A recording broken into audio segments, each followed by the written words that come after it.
Welcome to Issues in Ethics in the Helping Professions. Chapter 1 is an introduction to professional ethics. Next slide. Various professional organizations have established codes of ethics that provide broad guidelines for counselors. Some of these professional organizations are American Psychological Association, National Association of Social Workers, just to name a few. The scope of this class will focus on the American Counseling Association because they most recently put out a new code of ethics. It's revised and updated to include issues surrounding technology, which I think is really important in this day and age.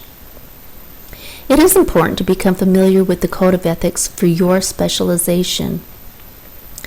Please note that the ethics codes offered by most professional organizations are broad and general, rather than precise and specific. They offer unmistakably clear guidance for only a few problems. Next slide.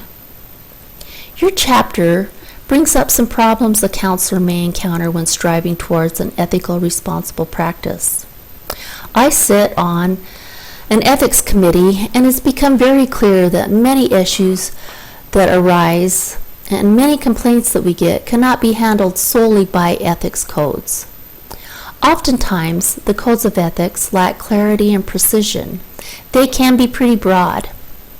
Learning the ethics will not prepare counselors for ethical practice. That's why in this chapter we're going to be reviewing some decision-making steps that will help us with ethical issues. Your ethics codes are designed more to protect professionals than to protect clients. However, as your chapter notes, conflicts sometimes emerge within the ethics codes because they are so broad. So our ethics codes tend to be more reactive rather than proactive. Next slide. Sometimes our personal values can conflict with a specific standard.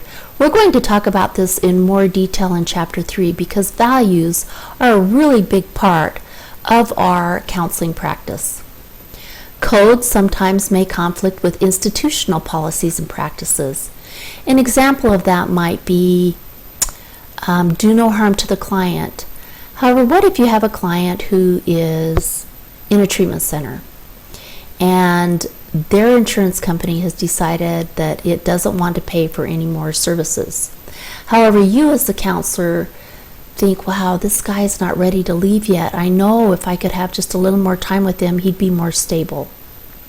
Your codes of ethics says you need to keep working with this guy, but your treatment center and the bosses thereof say, no, he's got to go. So these are issues that are going to arise when working in this field and something that we're going to have to deal with. There are some unique issues that also arise for addictions counselors. Many working in the field of substance abuse disorders are recovering from the same illness from which they are helping others to recover. So these unique situations can bring up some difficult ethical conflicts around values. We're going to talk about that a little bit more too in Chapter 3. Next slide.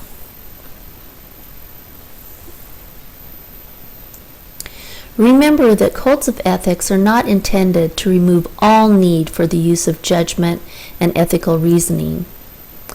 Pope and Vasquez say ethical principles can never be substituted for an active, deliberative, and creative approach to meeting ethical responsibilities.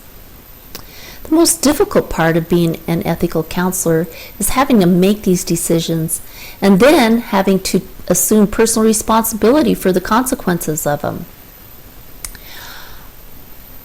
In your chapter, Corey talks about 3 things that fulfill the objectives for codes of ethics. The 3 objectives that codes of ethics fulfill are, number 1, to educate professionals about sound ethical conduct. Number 2, ethical standards provide a mechanism for professional accountability. So practitioners are obligated not only to monitor their own behavior, but really to also encourage ethical conduct in their colleagues. Number 3, code of ethics serve as a catalyst for improving practice. Next slide. In this chapter, they do discuss a lot of definitions, but the definitions you're going to learn here are groundworks for understanding your code of ethics. So it's important that you understand them and know them. Ethics is defined as the standards that govern the conduct of its professional members. Ethical issues are regulated by both laws and professional codes. Law, on the other hand, is the minimum standards society will tolerate. These standards are enforced by government. It's essential that practitioners be able to identify legal problems as they arise in their work, because many of the situations they encounter that involve ethical and professional judgment will also have legal implications. I always tell my interns that I work with that law trumps everything. You cannot break the law, and you can't encourage anybody else to break the law. Sometimes there are not concrete answers to legal problems.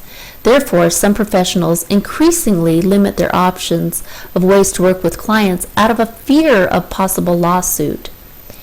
It's important to develop a sensitivity to doing what's best for your clients by working toward the best standards of practice.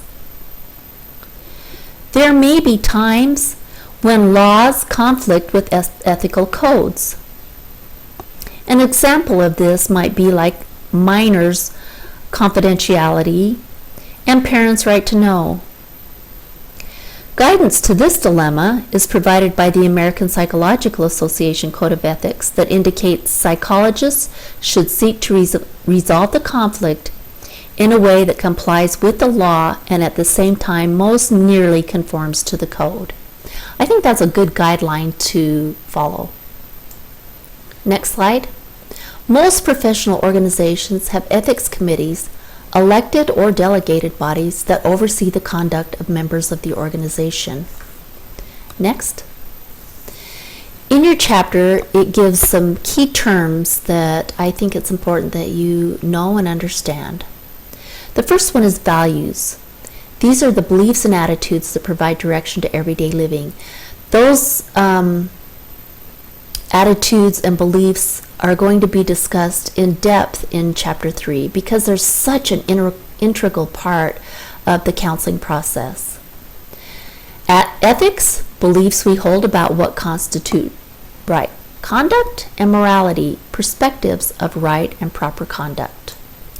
A more in-depth definition for ethics is ethics represents aspirational goals, which we're going to talk about in just a minute, or the maximum or ideal standards set by the profession, and they are enforced by professional associations, national certification boards, and government boards that regulate professions. Codes of ethics are conceptually broad in nature and generally subject to interpretation by practitioners. Next slide. Ethical conduct. The combination of knowledge and clear conception of the philosophical principles that underlie ethical codes. Ethical conduct grows out of sound character that leads you to respond with maturity, judgment, discretion, wisdom, prudence. It also talks about how you relate with other professionals in your community.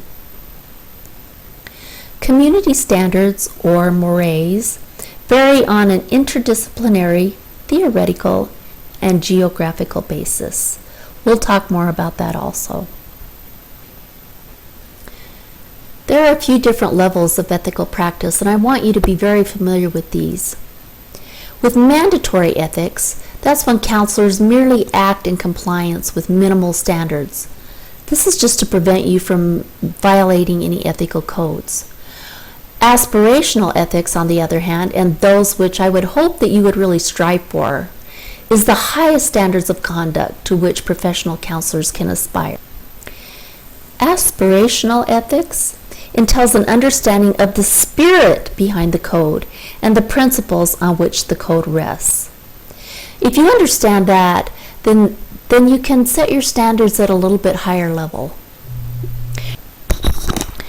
Which ethical standard you live by will reflect the effects your interventions may have on the welfare of your clients. Next slide. The newest edition of Corey & Corey also offered a couple of more definitions. One is positive ethics, which they define as focusing not only on how professionals can harm clients, but on how therapists can do better at helping clients. They also introduced the word unethical, which we've all been using for a long time, which is a violation of ethical codes. Next slide. Most violations of ethics probably happen quite inadvertently in counseling practice. For example, I was just walking through our office the other day, and in the waste paper basket, papers with clients' names on it. Now, I don't think anybody intentionally wanted to violate any confidentiality issues, but they did. So that's what I mean by inadvertently, and we have to be really careful. The best way to maintain a clear ethical position is to focus on your client's best interest. Your chapter also defines what principle ethics and virtue ethics are. With principle ethics, that is a set of obligations and a method that focuses on moral issues with the goals of solving a particular dilemma or a set of dilemmas and establishing a framework to guide future ethical thinking and behavior. Principles typically focus on acts and choices, and they're used to facilitate the selection of socially and historically acceptable answers to the question, what shall I do? Virtue ethics focuses on the character traits of the counselor and non-obligatory ideals to which professionals aspire, rather than on solving specific ethical dilemmas. So, with principle ethics, it answers the question, is this situation unethical? And with virtue ethics, it answers the question, am I doing what is best for my client? Counselors should strive to integrate virtue and ethics and principle ethics. Next slide. Your chapter also talks about 4 core virtues: prudence, integrity, respectfulness, and benevolence. I'll let you read about that in the chapter.